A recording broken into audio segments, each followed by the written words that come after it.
Hello, I'm Thomas and I'm the product manager for the hazardous waste discovery.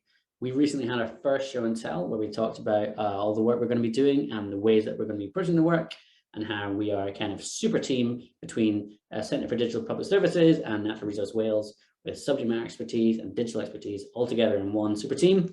We talked about the agile ways of working that we're going to be working with and trying to embed within NRW.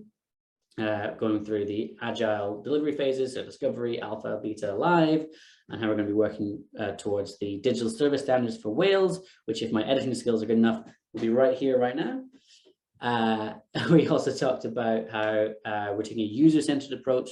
So we're talking to our users lots and lots and lots all the way through, getting user feedback constantly, iterative feedback loops, rocking around that Christmas tree of user needs. We are using user research and what that is to kind of get that bottom-up system-wide view of the whole thing. How we're using smaller samples but diving deep in to kind of get into the nooks and crannies of the problems, like a rock lobster. Also talked about how we are using different digital tools, so like Trello and Slack and Mural, and using virtual whiteboarding tools for our workshops, which have been really, really productive and really fun. And also, yeah, it was great to have our first show and tell with so many people there, especially this close to Christmas.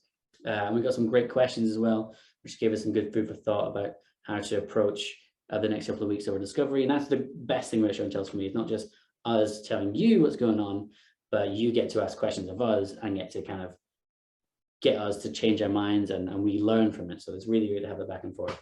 If you would like to come to the next show and tell, do let us know. Hopefully my email should be kind of just here, and you can send me an email and you'll get an invite along to that show and tell. Otherwise, have a wonderful Christmas time, and we'll see you in the new year.